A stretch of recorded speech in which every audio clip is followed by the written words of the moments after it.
Hello दोस्तों, कैसे हो। एक बार फिर से आप सभी विद्यार्थियों का करण राठौड़ प्लेटफॉर्म पर हार्दिक स्वागत एंड अभिनंदन है। दोस्तों, अपने परसेंटेज चल रही थी।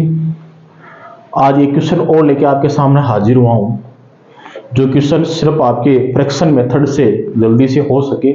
और ये क्वेश्चन जो है, ये क्वेश्चन आपके एग्जाम एसएससी जीडी वाला जो हुआ था समथिंग 2023 के अंदर आया था ये क्वेश्चन। हाँ जी, तो ध्यान से देखो क्या चीज है क्या नहीं है। कह रहा है कि संख्या है 350। क्या कह रहा है? क्योंकि एक संख्या है 350, यानी आपकी जो नंबर है वो क्या है, 350 है। इस संख्या में 20% की वृद्धि, देखो मैंने सिखा रखा आपको कि 20% की वृद्धि है। 20% का मतलब क्या होता है, आपकी 1/5 होता है। यानी वो जनसंख्या 5 थी और 1 बढ़कर क्या हो गई, 6 हो गई। ये सिखा रखा है मैंने आपको कि ये क्या होती है, प्रारंभिक वैल्यू होती है और चेंज ये होता है। तो चेंज क्या हो रहा है, वृद्धि हो रही है। तो 5 में एक चेंज, वृद्धि 6 हो गया, 20% की वृद्धि। फिर वापस इसी संख्या में 25% की क्या होती है, कमी होती है। क्या कह रहा है कि 25% की क्या हो रही है, कमी हो रही है। कमी का मतलब हो गया 25% मतलब क्या होता है, 1/4। यानी वो संख्या 4 थी और 1 की कमी, 4 में 1 कम करोगे तो कितनी आएगी, 3 आएगी। अब देखो 6 18, 5 चौक 20। अब जो 350 दे रखा है, बनने वाली संख्या क्या होगी, संख्या तो ये होने वाली बनकर, कमी या वृद्धि होने के बाद में। तो संख्या क्या है, 20 है। तो 350 जो है आपकी, ये किसकी वैल्यू है, 20 की वैल्यू है। और अपने को चाहिए 18 की वैल्यू। तो कितनी बार कट गया, 9 बार। 5 9 45, 4 9 27, 4 31, यानी वो संख्या हो जाएगी 315। वो संख्या क्या हो जाएगी आपके, 315 हो जाएगी दोस्तों। हाँ जी, आगे अपन बात करें नेक्स्ट क्वेश्चन की। तो कुछ नहीं था इस क्वेश्चन में, 350 संख्या थी। पहली बार उसमें 20% की वृद्धि हो रही है, 1/5 यानी 5 से 6 हो रही है। फिर ये 25% की कमी हो रही है, 25% मतलब 1/4, 4 से 3 हो रही है, 5 चौक 20, 36 18, 20 की वैल्यू 350 दे रखी है, 18 की वैल्यू को अपन को ज्ञात करना है। ये चीजें फटाफट कैसे होगी कि जब आपने शुरुआत की जो वीडियो देखी है उसके अंदर जो टेबल बना रखी है, उस टेबल को आपने क्या अच्छी तरीके से पढ़ रखा है। तो वैसे ये क्वेश्चन आपको जल्दी से सोल्व होने वाले नहीं है भाई साहब। हाँ जी,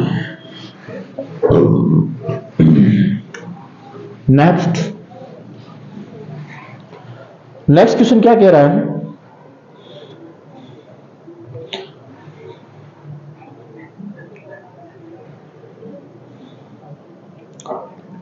जैसे क्वेश्चन है कि श्री शर्मा अपनी कुल आय का 15% किराए पर, अलग अलग टाइप के मैं क्वेश्चन करवा रहा हूं कि कोई श्री शर्मा नाम का बंदा है, शर्मा जी है, और श्री शर्मा की अपनी कुल आय का 15%, श्री शर्मा अपनी आय का, अपनी कुल आय का, क्वेश्चन को देखो,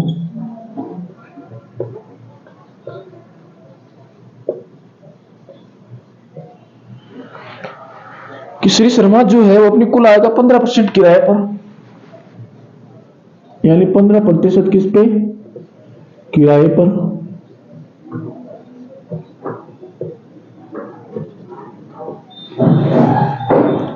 15% किराए पर, और शेष भाग का 75% अन्य खर्चों पर, और शेष भाग का 75% अन्य खर्चों पर।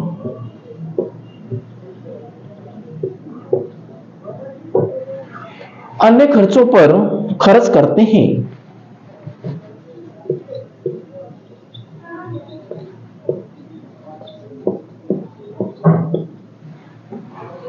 अन्य खर्चों पर खर्च करते हैं,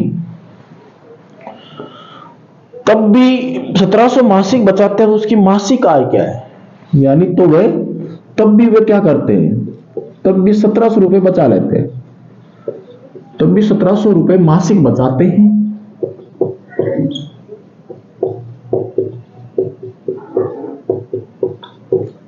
तो मासिक आय क्या होगी, तो आपके मासिक आय क्या होगी? तो आपको मासिक आय बतानी भैया। क्वेश्चन साफ साफ कह रहा है आपको कि भाई शर्मा जी है, और शर्मा जी जो है अपनी कुल जो आय है उस कुल आय का आपके 15% वो क्या कर रहे हैं, आपके खर्च कर रहे हैं। 15% क्या कर रहे हैं, खर्च कर रहे हैं। अब देखो, हमेशा मैंने शुरुआत में ये बताया कि परसेंटेज में यदि टोटल कोई भी चीज नहीं दे रखी है तो उसको अपने आप में एक मान के चलो या 100% मान के चलो। जैसे मैंने आपको सिखाया कि शर्मा जी जो है, शर्मा जी की कुल आय कितनी मान लेता हूं मैं, 100 मान लेता हूं कि भाई शर्मा जी की टोटल आय अपने आप में 100% है। और मैंने आपको सिखा रखा कोई भी चीज होती है वो अपने आप में क्या होती है, 100% होती है, 100% होती है। तो यहां मैं कह देता हूं कि शर्मा जी की आय 100 रुपए है, कह सकते हो 100% कह सकते हो, कुछ भी कह सकते हो। तो मान लो शर्मा जी की आय 100 रुपए है, उसमें से शर्मा जी ने क्या किया, 15 रुपए खर्च कर दिए किस पे, रेंट पे, किराए पे। भाई रेंट पे कर दिया, किराए पे कर दिया। अब शर्मा जी ने 100 रुपए थे, शर्मा जी 100 रुपए कमाते हैं महीने के, सपोज दैट, अपन मान के चलते हैं क्योंकि अपने पास और कोई चारा नहीं है। अपन मान के चलते हैं कि शर्मा जी जो है वो पर मंथ 100 रुपए कमाते हैं और उस 100 रुपए में से 15 रुपए वो किराया दे देते हैं और शेष भाग का 75%। अब बताओ कितना भाग बचा, 85 तो बचा, यानी 100 में से 15 किराया दे दिया तो 85 रुपए बचा। अब 85 का 75% अन्य भाग पर खर्च करते हैं। 85% का मतलब हो गया 3/4। 85% का मतलब क्या हो गया, 3/4। अब एक चीज मेरे को बताओ, अब ऐसे इस क्वेश्चन को यदि आप सोल्व करते हो तो काफी टाइम लगेगा, और मेरे को करना क्या है, अन्य खर्चों को निकाल के मेरे को करना क्या है, मेरे को वैल्यू दे रखी है बचत की, मेरे को वैल्यू दे रखी है बचत की। भाई अपने को पता है कि शर्मा जी क्या करते हैं, 75% अन्य खर्चों पर करते हैं, तो इसका कितना परसेंट, तो इसका 25% बचाते हो, या ऐसे कह सकते हो 1/4।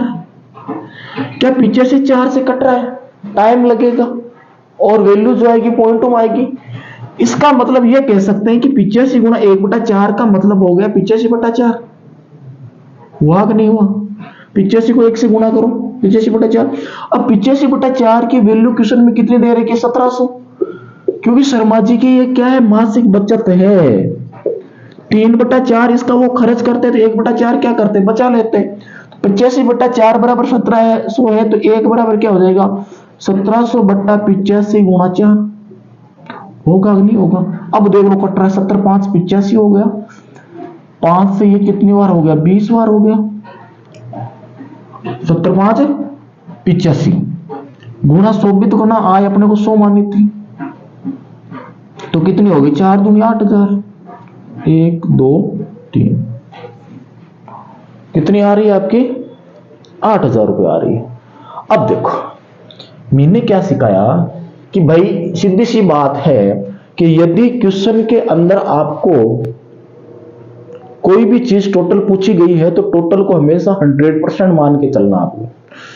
जैसे यहां शर्मा जी की आय पूछी है लेकिन अपने को दी नहीं गई है, तो अपन ने शर्मा जी की आय कितने रुपए मान लिए, 100 रुपए मान लिए कि शर्मा जी जो है वो महीने के 100 रुपए कमाते हैं और 100 में से 15 रुपए वो क्या कर देते, रेंट दे देते, किराया दे देते, तो कितने रुपए बच गए, 85 रुपए बच गए।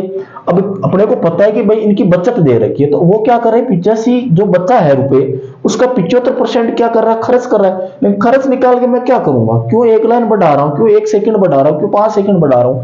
इससे बेटर है कि मेरे को क्या दे रखी, बचत दे रखी है, तो 85 की बचत कितनी करता हूं वो निकाल लेता हूं। तो 75% वो क्या कर रहा है, 3/4 क्या कर रहा है, 3/4 या 75% खर्च कर रहा है, तो 25% यानी 1/4 बचा रहा है।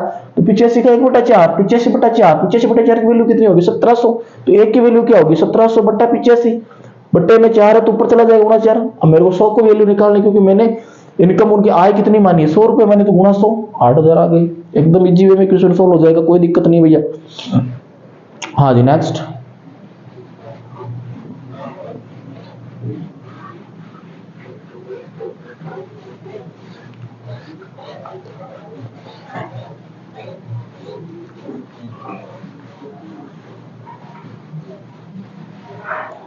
नेक्स्ट क्वेश्चन क्या है, आयत वाले भी क्वेश्चन आते हैं आपके एग्जाम में। यदि एक आयत की लंबाई में 15% की कमी, यदि एक आयत की लंबाई में 15% की कमी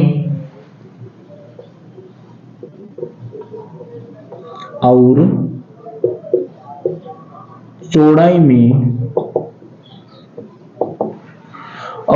में 10% की वृद्धि की जाती है, 10% की वृद्धि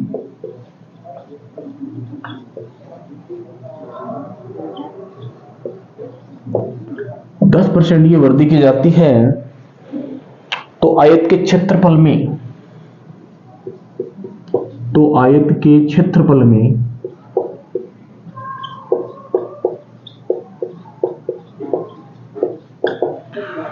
आयत के क्षेत्रफल में कितने प्रतिशत परिवर्तन होगा, कितने प्रतिशत परिवर्तन होगा।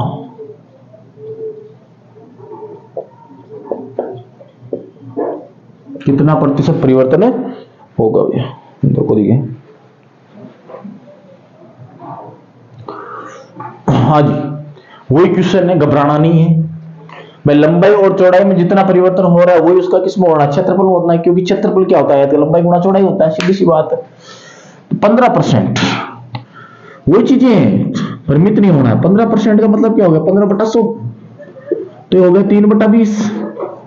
यानी आयत का जो लंबाई है वो पहले कितनी थी, 20 थी, लेकिन क्या हो रही है, कमी हो रही, चेंज तो यही होना है। 20 थी, 20 में से 3 कम हो गया तो कितनी हो गई उसकी, 17 हो गई। ये लो जी लंबाई की बात हो गई, किसकी बात है, लेंथ की बात है। दूसरी बात चौड़ाई जो है, चौड़ाई में 10% की वृद्धि। अब 10% आप सब जानते हो कि क्या होता है, 1/10 होता है।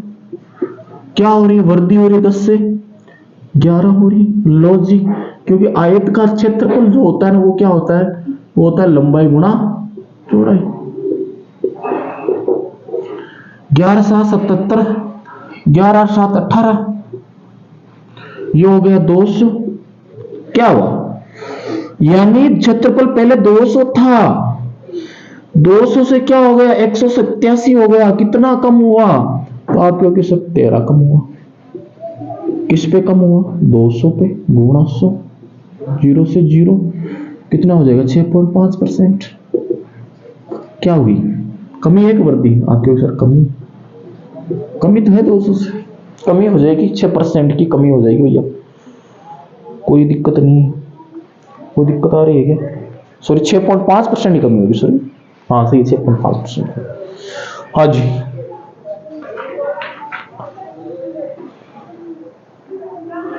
चलो थोड़ा सा उम्मीदवार क्वेश्चन देख लेते हैं। ये तो हो गया ज्यादातर वैल्यू वाले, फ्रैक्शन वाले। अब थोड़े कुछ अपन के मतदान वाले क्वेश्चन देख लेते हैं, क्योंकि कई बार परसेंटेज के अंदर मतदान के क्वेश्चन भी पूछ लिए जाते हैं, इसलिए ध्यान से देखिए भैया क्या है मतदान, उम्मीदवार आएंगे इसमें ज्यादातर। तो पहला क्वेश्चन लिखो, 2 उम्मीदवारों के बीच एक चुनाव में, क्या कह रहा है कि 2 उम्मीदवारों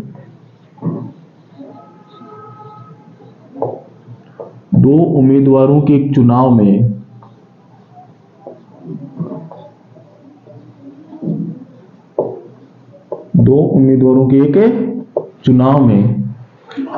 दो उम्मीदवार आपके, और 2 उम्मीदवारों के एक चुनाव में एक उम्मीदवार को कुल वेद मतों का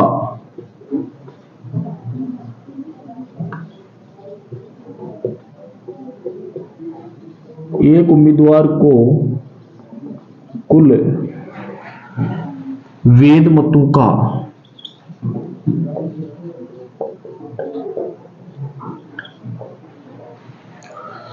कुल वेद मतों का 48% मत मिले, 48%, यानी 48% मत मिले,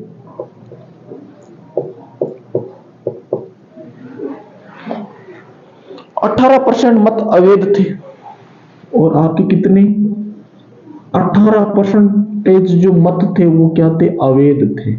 अवैध का मतलब गिरे ही नहीं।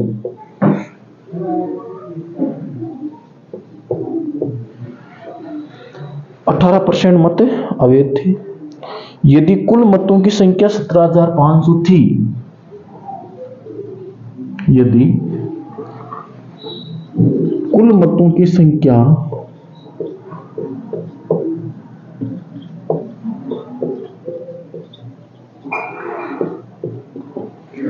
यदि आपके कुल मतों की संख्या 17,500 थी तो 17,500 थी तो दूसरे उम्मीदवार को मिले वैध मतों की संख्या, तो दूसरे उम्मीदवार को मिले वैध मतों की संख्या क्या होगी।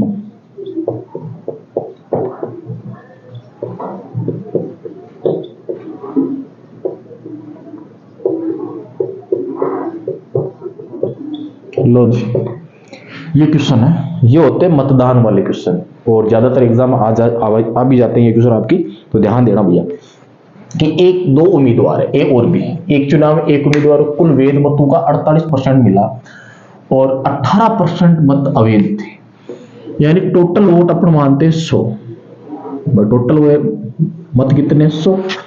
अब एक सपोज डेट कि 100 में से 18% जो मत थे वो क्या हुए, अवैध, यानी डाले नहीं गए थे। कि भाई कोई भी एक शहर है और उसमें चुनाव हो रहा है, मैं मान लेता हूं कि उस शहर में टोटल जो वोट है वो 100 पड़ रहे हैं, यानी वहां में जितने भी मतलब जो आईडी होते हैं ना, वोटर आईडी कितने लोगों के पास है, 100 लोगों के पास है। 100 में से 18 लोगों ने मत डाला लेकिन वो काउंटिंग में नहीं हुए, अर्थात 18% काउंटिंग नहीं हुए, तो काउंटिंग कितने हुए, तो आपकी होगी सर 82। भाई काउंट कितने हुए, जो भी मान लो आपके उम्मीदवार होता है उसको जो मत मिलते हैं वो काउंट हुए मत मिलते हैं, जो खारिज हो जाते हैं वो जो आपके मत होते हैं वोट होते हैं खारिज हुए वोट कभी काउंट नहीं होते। तो अगला क्वेश्चन में साफ कह रहा है कि भाई 100 वोट पड़े तो उसमें से 18 वोट क्या हो गए, अवैध हो गए, यानी उनको वैध नहीं माना गया, खारिज हो गए, तो वो किसी को मिलने वाले नहीं है। अब दोनों उम्मीदवार को जो वोट मिलेगा वो 82 में से तो मिलेगा, तो 82 का कितना परसेंट पूछा है, 48% निकाल लो, 12 25 ये सीधा निकालो 48%, 48 बटा 100, 48 बटा 100 हो जाएगा। काटो मत इसको, डायरेक्ट मल्टीप्लाई कर लो, तो यहाँ 82 को 48 से मल्टीप्लाई करो भाई, 8 दूनी 16, 8 8 64, 1 65, 4 दूनी 8, 8 चौक 32, यानी 6 8 5 13, 6 2 8 1 9 और 3, यानी 39.36%, यानी 82 का कितना 39 48% मत मिले, ठीक है 39.36 मिले। तो दूसरे को कितना मिलेगा, तो 82 में से 39.36 निकाल लो, वो दूसरे उम्मीदवार को पता चल जाएगा। 9 10 11 12 3 9 3 12 होते हैं, 4 हो गए इधर, 43.64 इसको मिले दूसरे वाले को, 43.64, ठीक है। यदि कुल मतों की संख्या 17,500 थी, कुल मतों की संख्या 17,500 थी, इसका मतलब 17,500 किसकी वैल्यू है, 100 की वैल्यू है। तो दूसरे उम्मीदवार को मिले वैध मतों की संख्या क्या है, दूसरे उम्मीदवार को कितने मिले, 43.64 मिले, 43.64 मिले, 0.6 लगा दो नीचे, 2 शून्य से 2 शून्य कट गया। अब इनको मल्टीप्लाई कर लो, क्या होगा, या आपके 25 से कट जाएगा, 64 कट जाएगा, ये हो गया 25 चौक 100, 25 7 175, 25 चौक 100, 4 एकम 4, 4 एकम 4, 3 भाग गया नहीं, 9 चौक 36, 4 एकम 4, 7 9 7 63 और कितना हो जाएगा 7 एकम 7, यानी कितना है 7,673 वोट मिलेंगे दूसरे उम्मीदवार को। कैसे भाई, गलत है ये, गलत है, 18% हुए तो अवैध थे, कितने मिल रहा है देखो बेटा, अच्छा, समझ गया, क्योंकि टोटल वोट थे ना वो मिले नहीं आपको।